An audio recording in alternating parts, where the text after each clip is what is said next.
Welcome back to Women's Secrets, the series where we dive deep into the real talk about love, connection, and what truly works when it comes to relationships with men.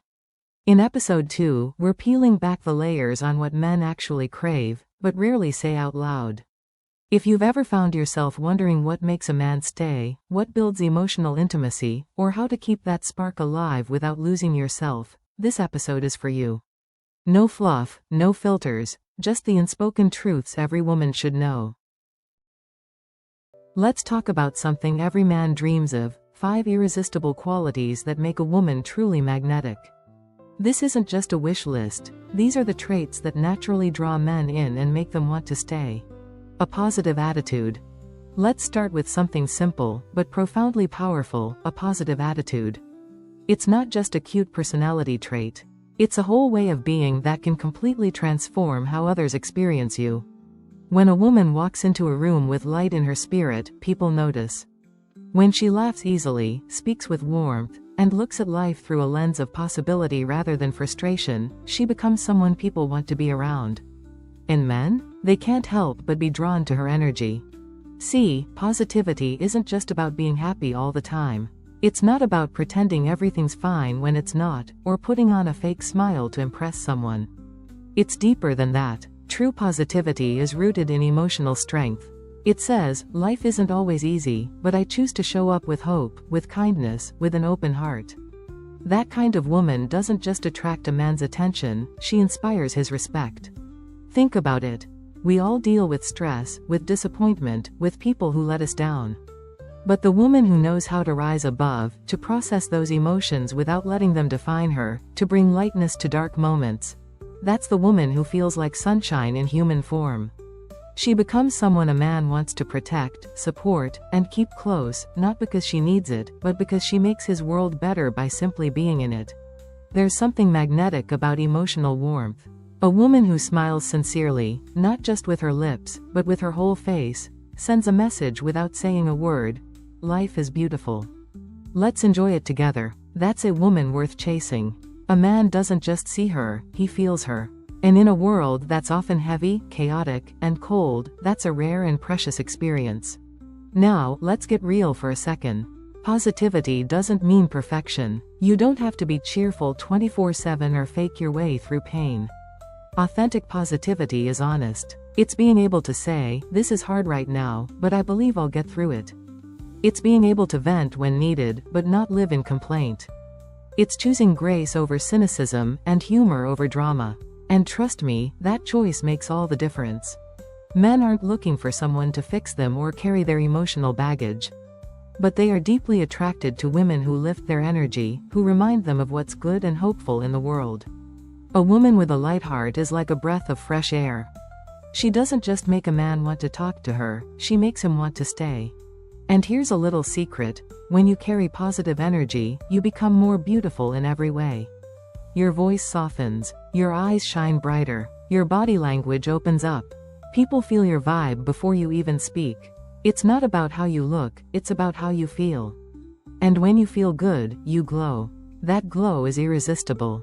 So if you want to be the kind of woman who turns heads and captures hearts, begin with your mindset.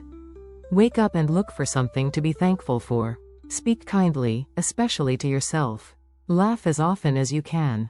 Practice seeing the good in people, in yourself, in the ordinary moments. That's what creates a truly magnetic presence. You don't need a perfect life to have a positive attitude. You just need intention, heart, and a little bit of courage. Because positivity isn't a performance, it's a lifestyle. And when you live it fully, love doesn't just find you. It wants to stay. Effortless grace. Let's make one thing crystal clear: this isn't about being easy, in the way people sometimes misuse the word. It's about being light, easy to be around, comfortable in your own skin. Effortless grace is the art of moving through life and relationships without weighing them down with expectation, tension, or the need to control everything. It's not passive, it's powerful in its simplicity. When a woman enters a relationship already scripting every detail in her mind, emotionally clinging to outcomes, or obsessively decoding every word and moment, the energy becomes heavy. It's like trying to dance while carrying a backpack full of rocks. Suddenly, what could have been fun, fluid, and natural turns into a slow march toward stress. And that's where many women unknowingly lose the magic. Effortless grace isn't the absence of depth, it's the absence of unnecessary pressure. It's when a woman allows things to unfold instead of forcing them into a mold. She knows the value of presence. She's not overanalyzing every glance or comment. She's not secretly holding a mental scorecard or quietly testing her partner's worthiness in every interaction. Instead, she's simply there, grounded, open, and engaged. Men are drawn to this quality more than they can explain. Why? Because a woman with effortless grace feels like peace. She makes connection feel natural. Her energy is light, yet rich. She doesn't need to prove anything. She doesn't demand that a man jump through hoops to earn her trust, yet she's not giving herself away carelessly either. She strikes that rare balance, warm and approachable, yet self-possessed and discerning. This grace comes from inner confidence. A woman who doesn't rush things, who enjoys the process of getting to know someone, and who values the now just as much as what could be, she's magnetic. There's no desperation in her energy. No silent ticking clock. She knows that real intimacy grows best in an environment of curiosity, kindness, and flow, not pressure and panic. And here's something men won't always say out loud but absolutely feel: they long for a soft place to land. A woman who brings peace into a room. A woman who can handle conflict without drama, who can laugh at herself, who doesn't twist every interaction into a test. That kind of presence is rare and deeply attractive. It makes a man feel seen, respected, and encouraged to be his best self, without fear of being judged for his flaws or rushed into perfection. Effortless grace is also about emotional intelligence. It means knowing when to speak and when to listen, when to lean in and when to let go. It's the subtle power of being attuned, not reactive. When things feel off, she pauses. She reflects. She communicates without blame or chaos. That doesn't mean she avoids deep conversations. It means she approaches them with softness and strength. Women who lead with effortlessness often find that relationships become less of a struggle and more of a flow. They don't lose men because they aren't gripping them too tightly. They don't get ghosted because their energy doesn't feel overwhelming. They're not playing games or creating tension to seem more desirable. They're simply grounded in who they are. And that natural confidence makes everything easier. So, let go of the heaviness. You don't need to plan the next 10 years after the second date. You don't need to decode his every move. You don't need to carry the relationship on your shoulders. Instead, bring your whole self into the moment. Laugh, ask questions, share honestly, and most importantly, trust the connection to breathe. Because relationships that begin in lightness, where two people feel safe just being themselves, are the ones with the strongest roots. Effortless grace isn't passive, it's powerful. It invites love in and gives it space to grow. Confidence. Confidence is one of those qualities that doesn't beg for attention, it commands it without saying a word. It's magnetic in the most effortless way. When a woman walks into a room owning who she is, without needing to announce it, people take notice. Men especially. Because a confident woman doesn't chase validation, she radiates self-approval. She isn't looking to be chosen, she already chose herself. A truly confident woman knows her worth at the core. She's not arrogant, and she's not trying to outshine anyone. Instead, she carries a quiet strength, a sense of calm assurance that says, I belong here. I know who I am. I don't need to shrink to make others feel more comfortable. That kind of energy is rare, and it speaks louder than any perfectly rehearsed words ever could. Confidence isn't about being flawless. It's about being aware of your strengths, aware of your value, and aware that your imperfections don't make you less worthy of love or success. In fact, confident women don't hide their flaws, they own them. They've made peace with the parts of themselves they used to apologize for. That acceptance becomes a superpower. It gives them the freedom to show up authentically, to stop performing, and to start truly connecting. Men are instinctively drawn to this kind of woman, not because she tries to impress them, but because she doesn't need to. She's already impressed with who she is becoming. She stands out not through effort, but through energy. Through presence. She doesn't demand attention, she attracts it. And that is where her power lies. Now, contrast that with someone who hasn't yet stepped into their worth. Maybe she doubts herself because of a string of disappointments. Maybe she's heard one too many critical voices. Maybe life's thrown her curveballs that chipped away at her self-belief. We've all been there, but the danger is when those inner doubts start to shape how we carry ourselves. When we lead with insecurity, whether through over-apologizing, playing small, or waiting for someone else to validate us, it sends a message. Not just to others, but to ourselves. It says, "I'm not enough," even if those words never leave our lips. Here's the truth. Confidence doesn't just make you more attractive, it makes everything in life flow differently. Opportunities open up. Conversations shift. People treat you with the same level of respect you've already decided to give yourself. It all starts from within. So how do you cultivate that kind of confidence? You start by reconnecting with your strengths, genuinely. Not the ones you think you should have, but the ones that make you you. Think about the things that light you up, the moments when you feel most alive, the compliments you receive that actually feel true. Write them down. Let them root deeper in your sense of self. Confidence also comes from honoring your boundaries. From saying no when something doesn't serve you. From choosing yourself, especially when it's hard. It's a daily practice, a quiet, steady voice that reminds you of your worth, even when the world gets loud. And here's something important to remember. Real confidence doesn't need to be loud. It doesn't need to dominate the room or steal the spotlight. In fact, the most powerful kind of confidence often feels subtle. It's the way someone listens without insecurity. It's the grace in their silence. The way they smile without needing permission. The way they stand tall without putting anyone else down. On the other hand, performative confidence, the kind that's all flash and noise, usually comes from a place of fear. It's a mask for self-doubt. And while it might fool some, it rarely creates deep, lasting connection. That's why your goal isn't to seem confident, it's to be at peace with who you are. From there, confidence flows naturally. So if you're building your confidence, start from within. Get honest about what makes you feel powerful and aligned. Celebrate your progress, even the small wins. And don't wait for someone else to notice you, notice yourself first. Because you are enough. You are radiant. And the moment you start believing that fully, the world will believe it, too. Emotional independence. There's something undeniably powerful about a woman who doesn't rely on anyone else to create her sense of fulfillment. She moves through life with a quiet self-assurance, not because she's cold or closed off, but because she's already built a rich, emotionally satisfying world within herself. That kind of energy doesn't beg for attention, it attracts it. Deeply, naturally, irresistibly. Emotional independence is not about being aloof. It's not about building iron walls around your heart or convincing yourself that you don't need love. Quite the opposite, it's about knowing that your happiness, your peace, your sense of worth, come from within. You're not looking for someone to complete you, because you're already whole. That kind of wholeness is magnetic. Men can feel it instantly, even if they can't articulate it.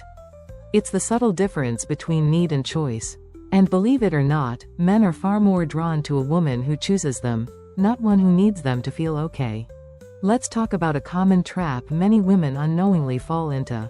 You might hear women say things like, "I'm just waiting for the right man to make me happy." On the surface, it sounds hopeful, romantic, even. But dig deeper, and it reveals a dependency that actually repels the very kind of man she wants to attract. Why? Because men, especially strong and emotionally intelligent men, are not looking to rescue anyone. They're not looking to be the sole source of someone's happiness. They're drawn to women who already live lives filled with purpose, passion, and joy. A woman who enjoys her own company, who creates fun and meaning for herself, sends a powerful message: "I'm good either way. But I'd love to share this joy with someone who adds to it." That kind of woman becomes a mystery worth discovering. She's not chasing, she's not clinging, she's simply being. And that makes her incredibly desirable. True emotional independence also shows up in how a woman navigates life's everyday moments. She's not waiting for someone to call before making weekend plans. She doesn't need constant validation to feel good about herself. She's not drained if a man doesn't text back within the hour, because her self-esteem isn't riding on anyone's immediate response. Her emotions are her own, and she knows how to manage them with maturity and grace. That doesn't mean she's emotionless, it means she's emotionally intelligent. And this level of inner strength allows her to love from a place of abundance, not desperation. When she does fall in love, she brings her full self to the relationship. She doesn't lose her identity, and she doesn't make her happiness someone else's responsibility. That's the kind of woman who inspires admiration, loyalty, and deep respect. Now, let's clear up a common misconception. Emotional independence is not about closing yourself off or pretending you're invulnerable. You can be strong and still soft. You can be grounded and still open. The key is balance. A woman who's emotionally independent knows how to enjoy her solitude, but she also knows how to connect. She doesn't need to constantly be surrounded by people to feel okay, but she welcomes meaningful relationships when they enrich her life. But if emotional independence is taken too far, if it turns into emotional isolation, the result can be loneliness masked as strength. Some women, in an effort to protect themselves, build such thick emotional armor that no one can get close. They don't let people in, they avoid vulnerability, and they become hard to read or reach. While they may think this makes them untouchable in a good way, it often leaves others confused or even discouraged. A man might admire her from afar but ultimately feel unsure whether he's truly wanted or just tolerated. That's why emotional independence needs nuance. The goal isn't to shut the world out. It's to develop such a strong internal foundation that you don't need others to hold you up, but you're still open to letting them walk beside you. The most captivating women are those who have built beautiful lives on their own, and yet, when love comes along, they say, "Yes, come in. There's room here for you, too." That's what emotional independence really is. The ability to stand strong on your own, with a heart still wide open to connection. And that, more than anything, is the kind of strength that men are deeply drawn to. Feminine energy and sensuality. There's a kind of power that doesn't need to be loud to be heard. It doesn't demand attention, it simply receives it. That's the power of feminine energy. It's magnetic in the most natural, effortless way. And when paired with genuine sensuality, it becomes a force of nature that effortlessly draws in masculine energy. This isn't about playing games or manipulating, it's about owning who you are as a woman and allowing that essence to shine through. Let's be honest. You can have every incredible quality under the sun, you can be confident, smart, emotionally independent, and full of lighthearted charm, but if you're constantly leading with masculine energy, you might be missing the spark that awakens true romantic desire. It's easy to slip into go mode all the time, being the decision maker, solving problems, leading conversations, but if you bring that same energy into your romantic life, it can unintentionally push away the masculine polarity you're hoping to attract. Strong, grounded men aren't drawn to women who compete with them energetically. They're drawn to women who complement them, women who move with softness, fluidity, and warmth. Feminine energy doesn't mean being passive or weak. Quite the opposite. It's a deep, quiet strength. It's intuitive, it's nurturing, it's responsive rather than reactive. It's the kind of energy that makes a man want to lean in, listen, protect, and pursue, not because you need him to, but because your presence inspires him to. Sensuality is a natural extension of this energy. It's not about being overtly sexual or trying to seduce anyone. It's about how connected you are to your body, your senses, your own pleasure. A sensual woman takes her time. She knows how to enjoy the feel of fabric against her skin, the warmth of sunlight, the taste of a good meal. She's present in her body, grounded in her movements, and she allows that energy to flow outward.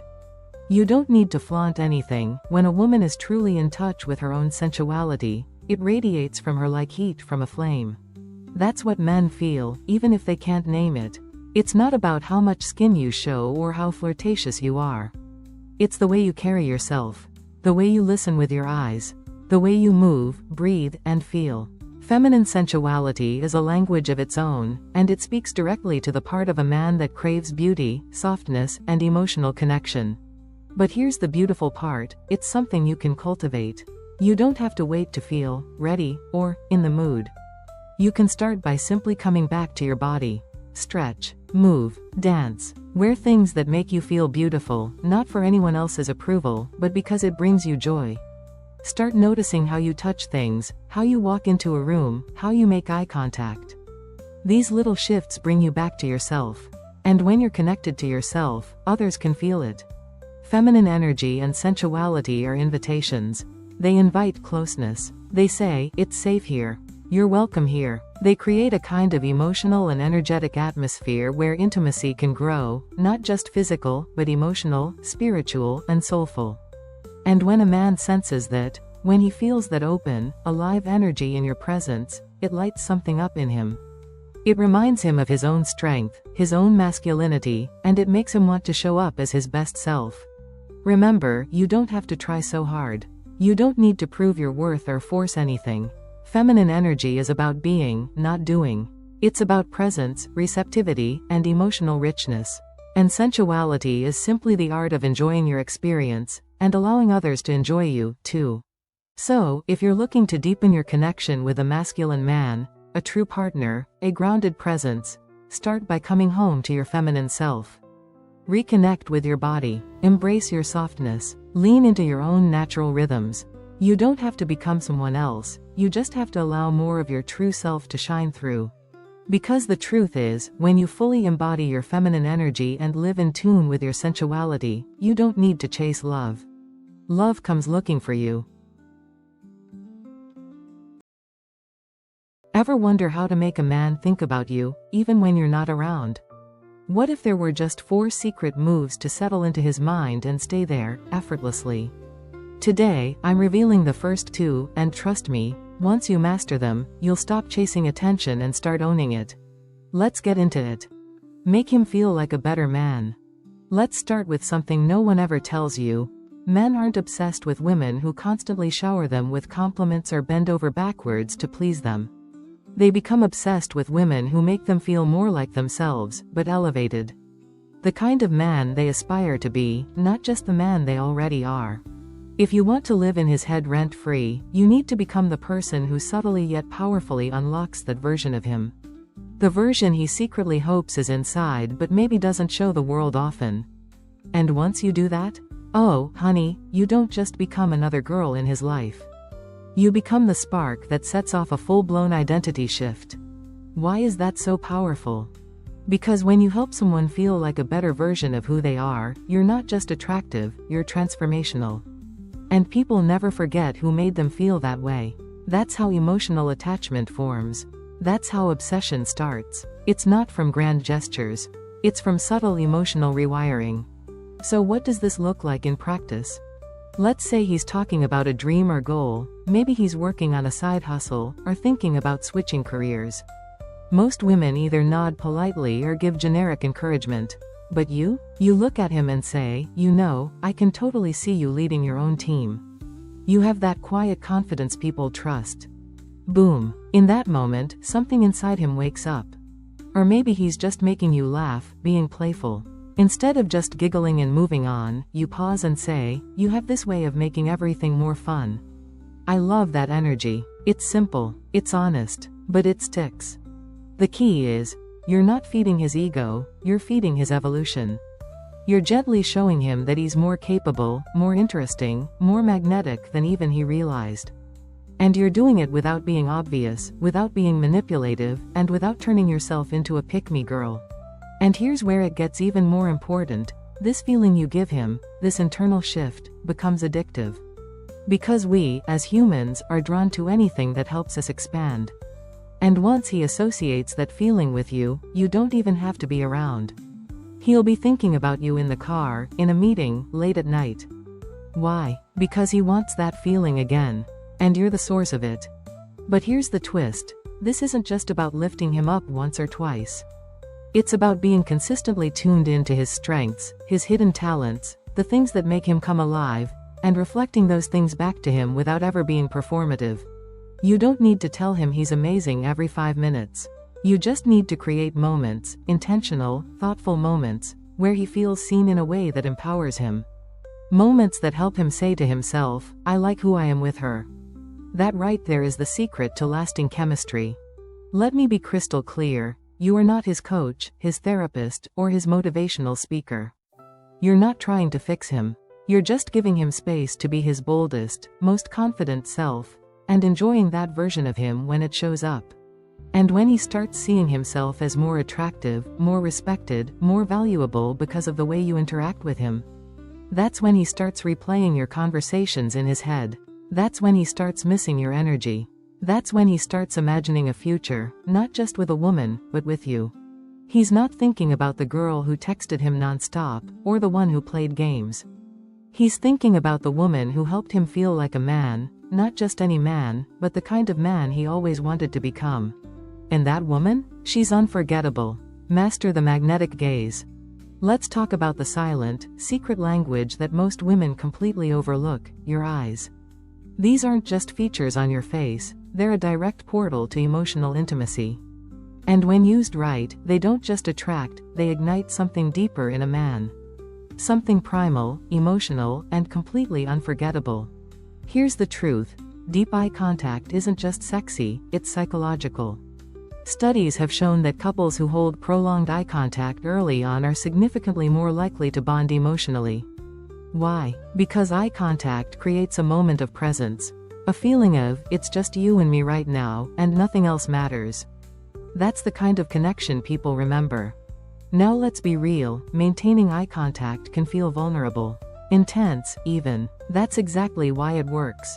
Most people are so distracted, looking around, checking their phones, scanning the room, they rarely really see the person in front of them. So when you hold his gaze, not stiffly, but softly and intentionally, you immediately stand out. Here's how to get it just right. Don't lock in like you're challenging him to a staring contest. This isn't poker night, it's presence with a whisper of seduction. Soften your eyes, just a little. Let your gaze be open, unhurried. Add the subtlest hint of a smile, like you're enjoying a delicious secret you're not quite ready to share. Your expression should feel like a savor, not a stare. The magic happens when your eyes say something your mouth never does. Something like, I see you. Not just what you're showing me, I see the man underneath. That unspoken recognition? That's addictive. Because we all want to be seen, really seen, and when you're the woman who offers that, you become unforgettable. But here's where most people mess it up. They forget that eye contact isn't just about the eyes. It's a full body experience. You can't pair a magnetic gaze with stiff shoulders, crossed arms, or posture that says, please don't look at me too long. That disconnect kills the vibe. Your body has to support your gaze. So relax your shoulders, open up your posture, lean in just enough to signal, I'm here with you. Let your body move subtly with the rhythm of the moment. A shift in weight, a gentle nod, a hand resting loosely. These micro movements communicate comfort, warmth, and openness. They complete the message your eyes are already sending. And don't underestimate the role of stillness. When you're calm and grounded, holding that space with your eyes, you become the focal point. The eye of the storm. He'll feel drawn in, not because you're performing, but because you're present. That's incredibly rare, and incredibly magnetic. Now, here's the golden rule. Your energy must match the story your eyes are telling. If your eyes are seductive but your body is anxious, he'll feel the tension. If your eyes are warm but your voice is rushed or uncertain, the spell breaks. Every part of you, your gaze, your posture, your tone, your stillness, should align in one effortless message. I see you. I like what I see. And I'm not going anywhere. And don't be afraid to play with it. Glance away now and then, just to return with more intention. That moment of separation followed by reconnection? It's powerful. It builds tension, the good kind, and makes him crave the return of your attention. Because in the end, it's not just about looking at him. It's about inviting him in. Giving him the feeling that being with you isn't just fun or flirtatious, it's electric. Charged, emotionally alive. When your eyes speak, and your body listens, you don't have to say a single word to be unforgettable. Share a secret, just for him. If you want to create instant intimacy with a man, the kind that lingers long after the conversation ends, share a secret. Not a dramatic confession or a life-altering trauma. Just something small, personal, unexpected. Something that says, you're different. You're someone I can let in. Revealing a little secret isn't about oversharing. It's about offering him a peek behind the curtain. It signals something powerful, not just trust, but emotional selectiveness. You're telling him, I don't show this side of myself to just anyone. And trust me, that message hits deeper than any flirtatious smile or carefully crafted text. Why does this work so well? Because men, just like women, crave meaning. They crave connection. And when you offer them a moment of realness wrapped in playfulness or vulnerability, you instantly shift from interesting woman to someone unforgettable. Suddenly, you're not just another pretty face. You're the one who made him feel something real. But the key here is balance. You don't want to emotionally unload on someone you've just met. Instead, pick a story that's light but layered. Maybe it's funny. Maybe it's a little embarrassing. Maybe it's something slightly odd that only your closest friends know. The important thing is that it feels exclusive. Imagine telling him about the time you got locked out of your Airbnb in Paris wearing only socks and a silk robe, and had to get help from a cafe owner using a Google Translate app. Or the phase where you convinced yourself you had a psychic connection with your dog, and tried to, telepathically, communicate for a week. Those kinds of stories? They're gold. Why? Because they do more than entertain, they reveal. They tell him you're self-aware. You can laugh at yourself. You've lived, you've traveled, you've been ridiculous and charming and human. And above all, you're not afraid to let someone in on the joke. This is where humor becomes your secret weapon. A slightly awkward or unexpected twist not only makes the story more memorable, it makes you more memorable. Men remember how you make them feel, and nothing breaks the wall faster than laughter combined with honesty. It's irresistible. But here's the subtle brilliance: the story isn't really the story. It's the message beneath it. You're showing him, there's more to me than what you see.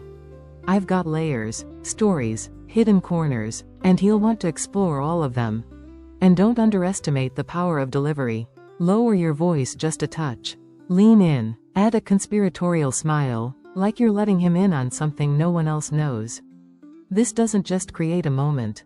It creates a memory. And memories tied to emotion, especially positive emotion, are what keep you running through his mind days, even weeks, after one conversation. One woman I coached told her date about how a seagull once stole a herring right out of her sandwich while she was walking through Amsterdam. On the surface, it's a silly travel moment. But it also said, I travel. I laugh. I don't take life too seriously. And I know how to tell a great story. That man didn't just smile, he remembered. He brought it up 3 dates later. That's the magic. You're not trying to impress him with achievements. You're letting him feel like he's been allowed into your private world, just for a moment. Like you handed him a backstage pass to the real you. And once he gets that glimpse, he'll want more. Because at the end of the day, attraction is easy. Real connection? That's rare. And it starts with one unexpected, slightly ridiculous, perfectly placed secret that's his, and his alone. Be the woman he can't quite figure out. Let's be real, what pulls a man in deeper than anything else? It's not perfection. It's not predictability. It's mystery. That subtle sense of, there's more to her than she's letting on, is what keeps you circling his thoughts long after the conversation ends. When a man feels like he knows everything about you in the first 10 minutes, there's no reason to stay curious. No reason to keep thinking about you. But when he senses there's something more, something just out of reach, he starts leaning in. Emotionally, mentally, even physically. He wants to figure you out. Not because you're confusing, but because you're layered, complex, intriguing. Here's the catch. Being mysterious doesn't mean being distant, cold, or aloof. It means being intentional, holding just enough back that he wants to ask. That he finds himself wondering, what's her story, or what was she about to say just then? It's the art of being present and open, without giving everything away. Think of it like a great movie trailer. It teases the best parts, hints at a story, builds tension, but never spoils the whole plot. You want him leaning forward, hungry for the next scene. You can create that kind of intrigue with the simplest phrases. I was about to say something, but I'm not sure you're ready for it yet. You just reminded me of something kind of unexpected. I'll tell you later. Or even with a look, a pause, a smile, a raised brow that says, you'll have to earn this one. It's not manipulation, it's invitation. An invitation for him to explore you emotionally, mentally, maybe even spiritually. You're letting him know you're not a book that can be skimmed and tossed aside. You're a story worth reading slowly, chapter by chapter. The goal isn't to be unreadable. It's to be revealed over time. The more he gets to know you, the more he should realize there's still more to discover. A memory he didn't know you had. A side of you he's just beginning to see. That unpredictability? That's what hooks him. That's what makes you the woman he thinks about at night. This subtle mystery also creates anticipation, and anticipation is one of the most intoxicating emotional states. When you hint at something and don't immediately deliver, you're creating mental space for him to fill in the blanks. And he will. He'll replay that moment, that half-finished sentence, that unexpected glance, again and again. It becomes a loop in his mind, and you're at the center of it. Mystery also communicates self-worth. It says, I don't need to lay everything out to be seen. I know my value, and I don't need to prove it.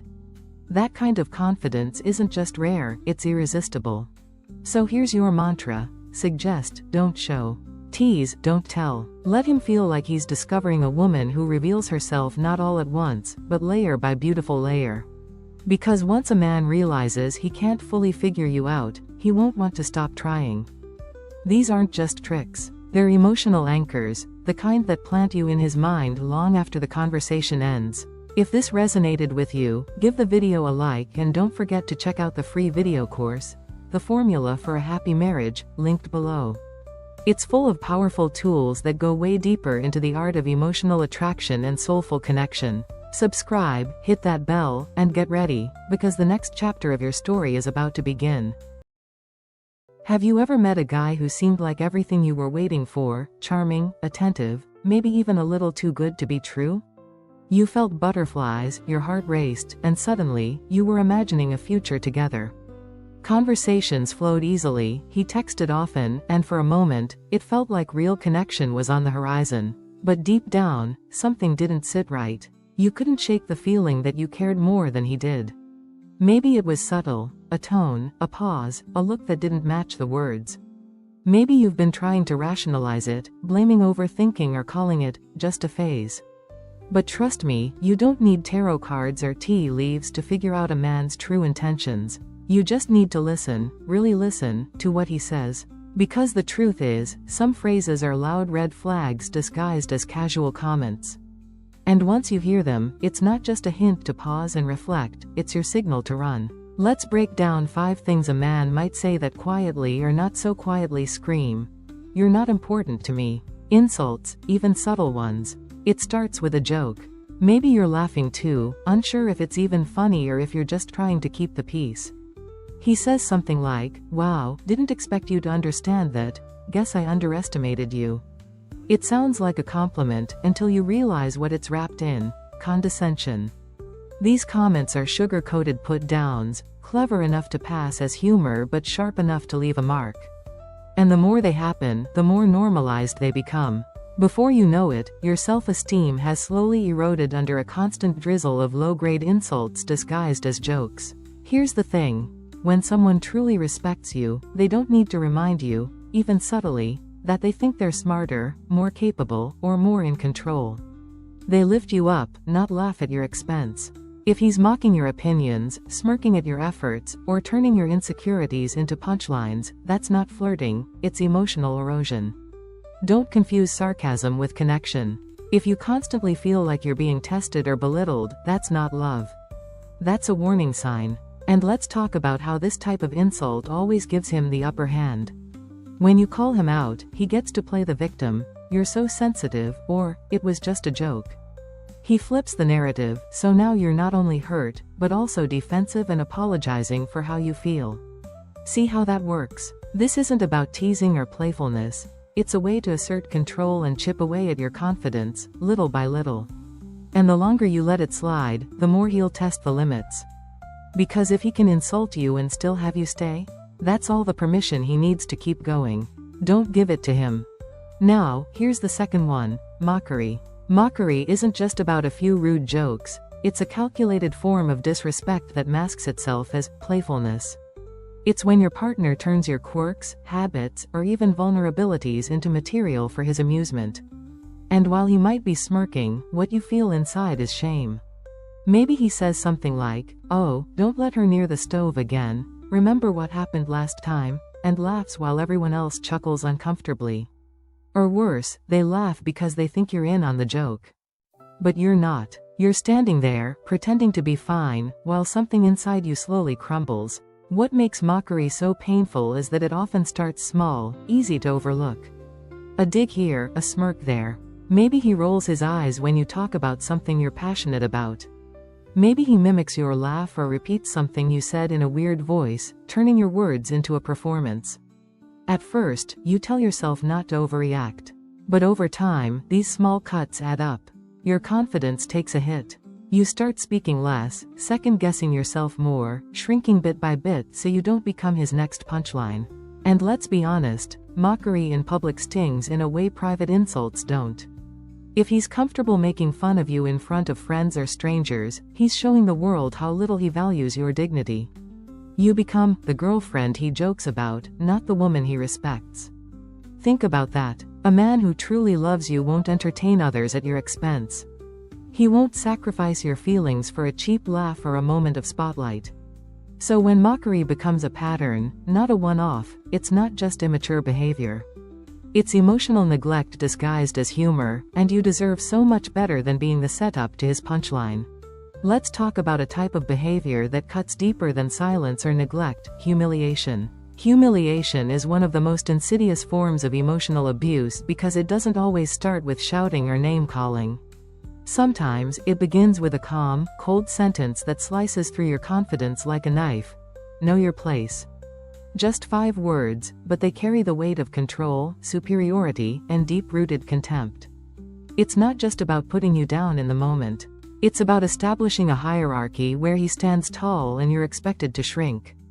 And once that dynamic is set, it opens the door for repeated emotional takedowns disguised as discipline or tough love. This kind of behavior isn't a one-time slip. It's a strategy. A man who humiliates you knows exactly what he's doing. It's not about losing his temper, it's about asserting dominance. The more he can make you feel small, the more power he feels in the relationship. He'll correct your opinions, talk over you, or dismiss your voice entirely. He might even mock your goals or your dreams, reminding you in subtle, or not so subtle, ways that they're unrealistic or naive. This isn't just emotional distancing. It's about shaping your sense of self so that you eventually stop fighting back. Because that's the ultimate goal. Silence you so completely, you forget how loud and confident your voice used to be.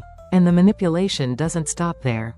When you finally push back or question his behavior, he'll flip the script. Suddenly you're the problem. He'll say you're too emotional, too dramatic, too sensitive, anything to keep you doubting your instincts. And here's what's really twisted: after a while, you might start believing him. That's how deeply humiliation can embed itself. It doesn't just bruise your heart, it distorts your mind. But the truth? You're not too sensitive, you're perceptive, you're responding to being mistreated. And the man who truly deserves your love would never, ever make you feel like loving him requires abandoning yourself. Now let's talk about another red flag: threats. Threats are not always shouted or screamed. Sometimes, they're whispered with a calm tone and a chilling stare, just quiet enough to make you question whether it was even a threat at all. But make no mistake, when a man uses fear to get you to obey, conform, or back down, he's not leading with love. He's leading with control. A phrase like, "next time you don't listen, you'll regret it," is not about keeping the relationship on track, it's about keeping you in check. It's not protective, it's possessive. And that difference is massive. What makes threats especially dangerous is how they twist your natural sense of safety. You start walking on eggshells, not because you did something wrong, but because you're afraid of what he might do next. Your behavior becomes less about love and more about survival. You hesitate before speaking up. You second-guess every decision. And instead of feeling held and supported, you feel watched and judged. That's not partnership. That's psychological captivity. And here's something even more heartbreaking. Many women in these situations don't even realize how much fear has crept into their daily lives. It happens gradually. The first time, it sounds like frustration. The second time, it's framed as, for your own good. By the third time, you're already too deep into anxiety to recognize it as abuse. But here's the truth: love should never make you feel small, scared, or silenced. Any man who needs to make you fear him to feel powerful is not a man worth keeping. Because at its core, a threat is not a moment of anger, it's a clear message: my comfort matters more than your peace. And no one who truly loves you would ever send that message. There are few things more quietly damaging in a relationship than being constantly compared to another woman. It doesn't matter if it's his ex, his coworker, or someone on Instagram. When he says things like, "My ex used to make this so much better," or, "You should see how Sergio's girlfriend handles things. She's got it all together," what he's really saying is, "You're not enough." And that message, when repeated over time, starts to rewrite how you see yourself. You begin to wonder if you're falling short, if you should change, if loving him means becoming someone else entirely.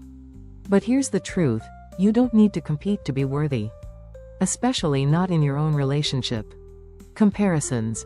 There are few things more quietly damaging in a relationship than being constantly compared to another woman. It doesn't matter if it's his ex, his coworker, or someone on Instagram. When he says things like, "My ex used to make this so much better," or, "You should see how Sergio's girlfriend handles things. She's got it all together," what he's really saying is, "You're not enough." And that message, when repeated over time, starts to rewrite how you see yourself. You begin to wonder if you're falling short, if you should change, if loving him means becoming someone else entirely.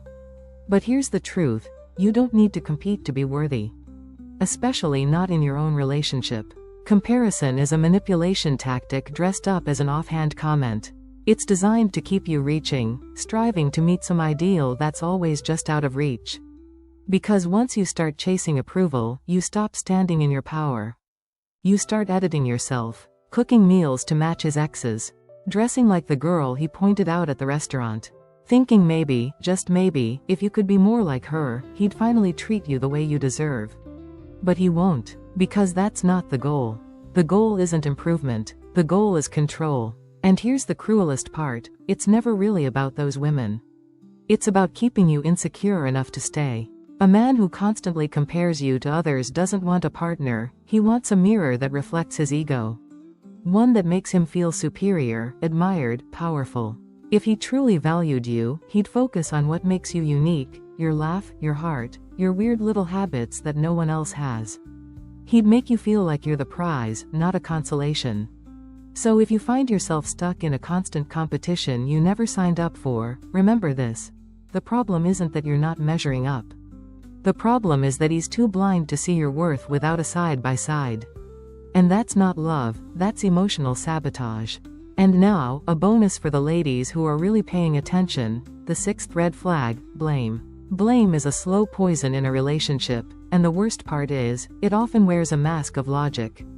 At first, it sounds like frustration, "I wouldn't be like this if you just listened more." Then it escalates to guilt-tripping, "If it weren't for your mom, we'd already be fine." Eventually, it morphs into emotional warfare, where everything, every fight, every failure, every moment of tension, is somehow your fault. And if it's not directly you, it's the people you love. Your best friend, your sister, your dad. Suddenly, the people who've always had your back are now targets. And why? Because blame is the easiest way to avoid accountability. This isn't about him being stressed. It's not about a bad day. This is about control. A man who makes you the villain in every story isn't looking for resolution, he's looking for dominance. If you're constantly apologizing, constantly trying to smooth things over, constantly walking around with a pit in your stomach, then you're not in a relationship. You're in a blame cycle.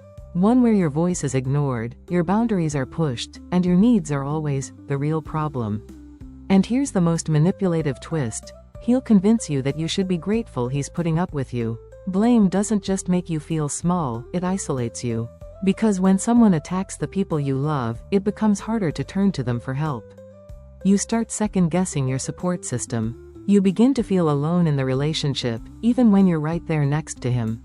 And that's the goal. A man who constantly blames wants to shrink your world until he's the only voice you hear. But the truth is, love should expand you, not confine you. So when blame becomes the default language in your relationship, don't internalize it. Recognize it for what it is, manipulation. And remember, you are not too much. You are not the problem. You are just finally seeing the truth. Like this video if it hit home, subscribe to the channel for more truth bombs like this, and remember, fall in love with yourself first. The right person will follow. Let's go deeper into this. If you truly want to change the way men engage with you, and keep their interest long after the first date, then we need to break down this idea of giving too much, too soon even further. Because honestly, it's one of the biggest mistakes smart, successful, emotionally available women keep making. And the wild part? Most don't even realize they're doing it. Don't flood the connection, leave space for him to fill in. It's so easy to fall into the trap of thinking that connection equals constant conversation. That if you're not filling every silence, if you're not opening every emotional door right away, he'll lose interest. But that's not how real intrigue works. When you walk into a date and start offering every detail, your childhood trauma, your 5-year plan, your last 3 relationships, you're not building a connection. You're building a wall of information that leaves no room for mystery, no room for pursuit. The magic happens in the gaps. The quiet in between moments. The parts where he has to wonder what you're thinking, what you're feeling, what you're not saying, because when there's nothing left to learn, there's nothing left to chase. Let him earn the right to know you, one layer at a time. That's where the emotional investment begins. Your words are currency, spend them with intention. Every story you tell, every piece of personal truth you reveal, it's a deposit. A signal that says, you're someone I trust. You're someone I see value in. And when you give that out freely, without hesitation, you unintentionally remove the need for him to prove his value. Why would he put in effort to get closer when he already knows everything there is to know? Think about it like a movie trailer. A great one hooks you without giving away the ending. It gives you just enough to want more. That's what you're doing on a date. You're giving him a glimpse, a spark, not the whole plotline. So yes, answer his questions, but don't volunteer your entire autobiography. Instead, mirror his energy. If he's being playful, be playful back. If he's being open, match him, but stay one step behind. Not because you're playing games, but because you're preserving your own worth. And in doing that, you naturally elevate his effort. Oversharing is often just hidden anxiety, call it what it is. Let's be real. Most of the time, when we start spilling our life story on a date, it's not because we're so comfortable. It's because we're nervous. We're trying to control the outcome. We think if he really knows us, if we just explain who we are and what we want, he'll stay. But what we're actually doing is smothering the space where chemistry is supposed to grow. Oversharing is often our way of begging for emotional reassurance before it's been earned. And that desperation? Men feel it. Even if you think you're being cute, quirky, or just open, it can come across as a red flag. Instead, slow down. Breathe. You don't need to prove yourself on date 1. You don't need to audition for the role of perfect girlfriend. If he's truly the right kind of man, he'll want to know more. He'll ask. He'll come back for a second, third, fourth date just to uncover what's underneath. But only if there's something left to discover. So, here's the bottom line. Let him earn your story. Let him feel like every conversation is a step forward, a reward, not a download. Your vulnerability is valuable, but it's also powerful. Protect it. Don't give it away like a clearance sale. When you treat yourself like a treasure, he's more likely to treat you like one too. And that, ladies, is how you keep a man intrigued, without ever having to chase. Now let's talk about something subtle, but powerful. It's not just what you say that reveals your interest in a man. It's how you look at him. Yep, you heard me right. Too often, women fall into this little trap. They start looking at a man with wide eyes, intense focus, and, honestly, a bit of worship. Every move he makes, every word he says, it's like you're watching a masterpiece unfold in real time. And suddenly, you're not just intrigued.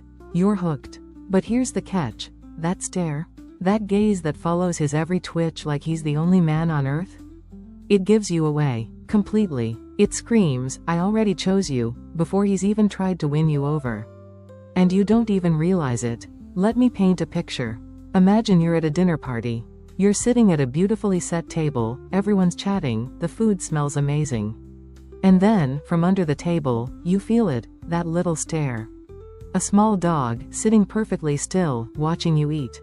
Every bite, every motion, eyes wide, following your hand like it's the most important thing in the world. She doesn't bark, she doesn't beg. But everything about her body language says, please, please, please, give me some of what you've got. You move your hand left, she looks left. You shift right, she follows. Not a sound, but she's silently pleading. And that, my friends, is exactly how some of us look at men when we're too invested, too soon. Now, think about this. How can a man chase you if you're already chasing him with your eyes? He doesn't need to earn your attention. He's already got it. And in that moment, the power dynamic quietly shifts. You're no longer the prize. You've become the one doing the emotional heavy lifting. Remember, when a man's truly in love, he watches you. He notices your every gesture, every smile, every glance. That intense attention is a sign of emotional investment. And when it comes from him, it's magnetic. It creates attraction. But when it comes from you too soon, it can push him away. I had a friend once, sweet girl, totally smitten. She went to a golf club with the guy she was seeing. He was playing with his buddies, laughing, doing his thing.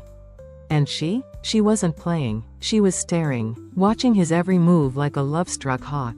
Where is he? Who is he talking to? What is he doing? Every second, her eyes were locked on him. But here's the twist, he wasn't even noticing. He was relaxed, having fun, totally unaware of the emotional microscope she had him under. Later, I told her, girl, you should have been out there hitting your own shots.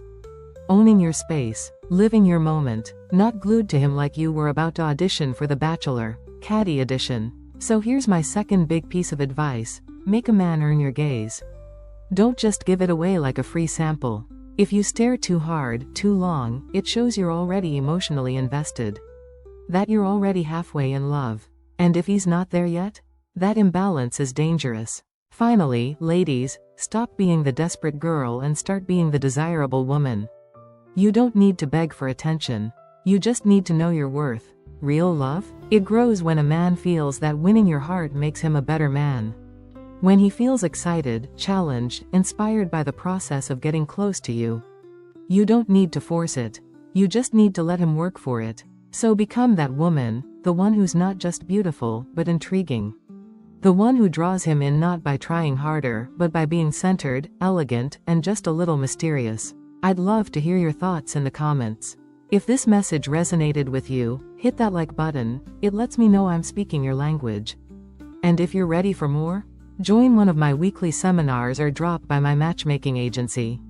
I'm here to help you find real love, and yes, it can absolutely happen this summer.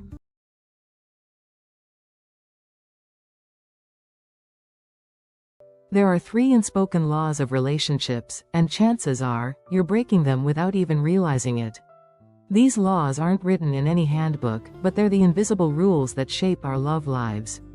And when we ignore them, it's no wonder we find ourselves asking, where is my person?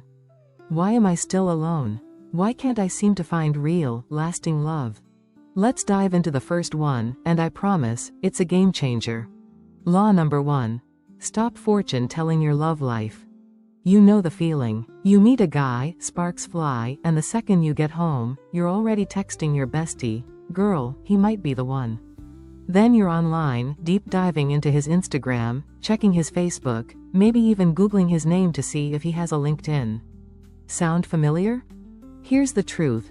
When you start obsessing over a guy like that, it usually means you're more invested in him than he is in you. Let me break this down with a real story. A client of mine, let's call her Marina, came back from a date practically floating. She was glowing. Yulia, she said, I just had the most amazing date with this guy Anatoly. He's perfect. I haven't felt this way in years. I couldn't stop thinking about him, so I looked him up everywhere. And I had to stop her right there. Marina, I said, Anatoly did a great job on that date. He made a strong impression. He swept you off your feet. But now he's living rent-free in your head, and you're already putting him on a pedestal.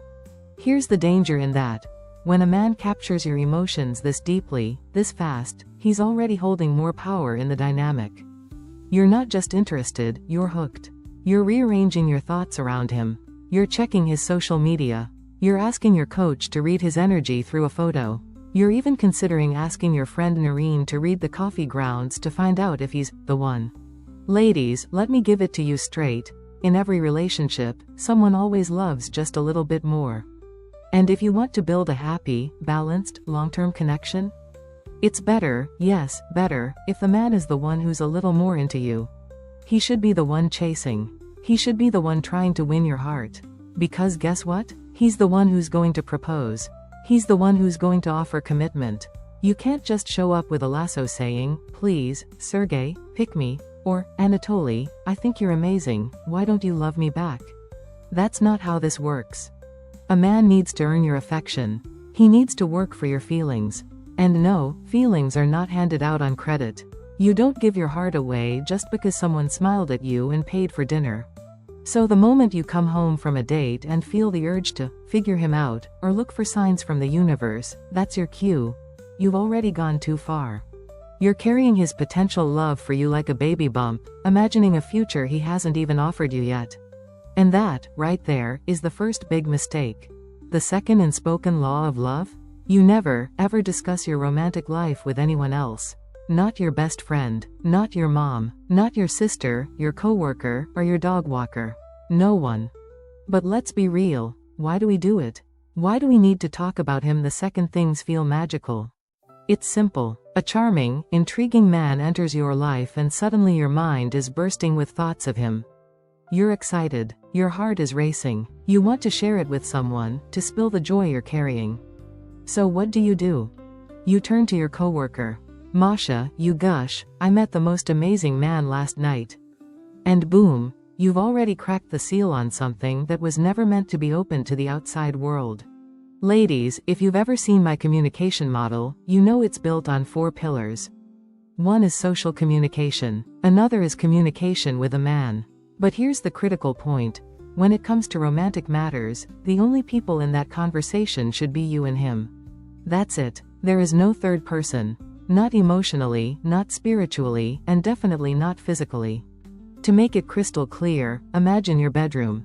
Imagine your bed. Intimacy. That deeply private space between you and your partner. Would you ever invite someone else in? No. So why, emotionally, are you letting outsiders crawl under the sheets of your relationship? Imagine this. You're with your man, and suddenly, your mom barges in, "Sweetie, come on, I made pancakes." It's ridiculous, right? Yet every time you share the details of your budding relationship with others, you're doing the emotional equivalent of exactly that. Love needs privacy to grow. And here's the kicker. Most of the time, the advice we seek? It's from people who don't even have the kind of relationship we want. Think about it. Are the people you're turning to truly happy in love? Do they have the kind of deep, respectful, lasting connection you're striving for?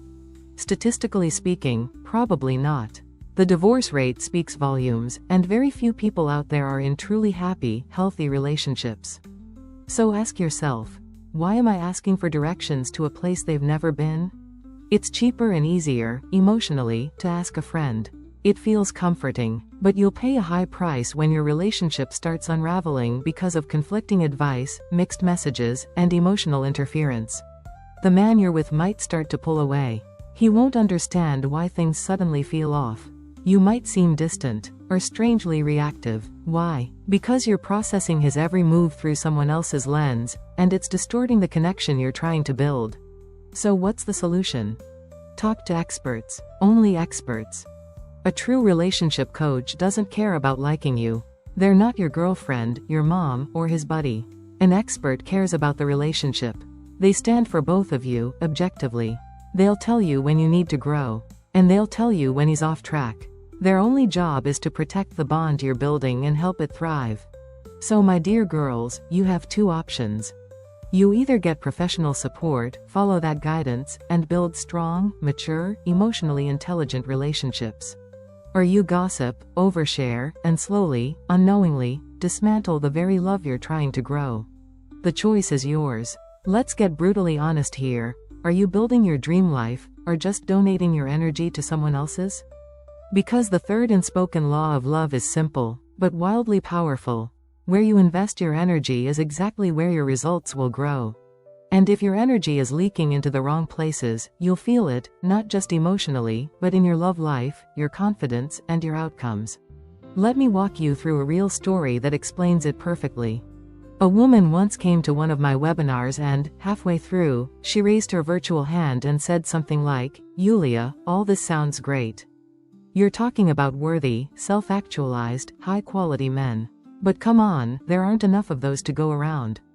It's like showing up at a market where there are only 2 kilos of bananas and 100 people ready to buy. We're not all leaving with bananas.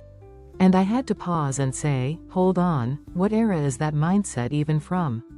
That right there is what I call market thinking, where love is seen as a scarce resource, and women feel like they have to fight, compete, or settle just to get a taste.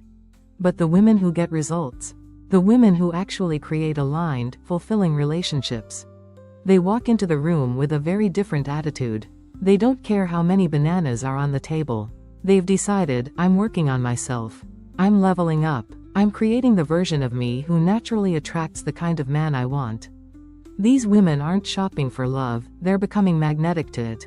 Now let me take this deeper, because this next story really shows what happens when energy gets misdirected. A woman enrolled in my coaching program. She was stunning, radiant, intelligent, magnetic. The kind of woman heads turn for. She loved the process, she believed in the system, and she was fired up for change. So much so, that she told her best friend, you have to do this with me. Her friend signs up too. And this woman? She's thrilled. She starts pouring her heart into helping her bestie succeed. I'll take your photos. Wear my dresses. I'll walk you through the homework. Don't worry, I'll help you every step of the way. Sounds sweet, right? But slowly, I began to see the shift. Instead of focusing all her energy on her own transformation, she started spreading it thin. She was investing not just in her own journey, but also in her friends. Half here, half there, and that split? It cost her. Because guess what happened? The friend, who, by the way, wasn't as striking by conventional standards, walked away with phenomenal results. Multiple men in pursuit, real romantic momentum, maybe even a proposal in the works. And the first woman? The one who had all the outer tools? She ended up with average results. Not bad, but not the love story she came for. Now pause and think. Why did that happen? It wasn't about beauty. It wasn't about worth. It was about energy. The most magnetic woman in the room gave her power away. Not intentionally, not with bad motives, but still, she gave it away. When your energy is divided, when you're showing up for others more than you're showing up for yourself, you lose your edge. You lose the momentum that comes from full commitment. And in love, half-hearted energy creates half-baked outcomes. Ladies, hear me clearly on this. You can't shortcut your own growth by living vicariously through someone else's. You can't build a dream relationship while playing fairy godmother to your friend's love story. And you definitely can't expect a man to fully choose you if you haven't fully chosen yourself. Stop trying to earn love by proving your loyalty to others. Stop waiting for external validation before you decide you're worthy. And stop offering the best of your time, your thoughts, your devotion to everyone except you. From this moment on, I want you to turn inward, to get crystal clear on what you want, and to fully invest your energy in becoming the woman who naturally attracts it. Because when you fall deeply in love with yourself, your path, your purpose, your presence, others can't help but follow. So ladies, fall in love with you. And then, watch the right man fall in love with you too. I'll see you in that future.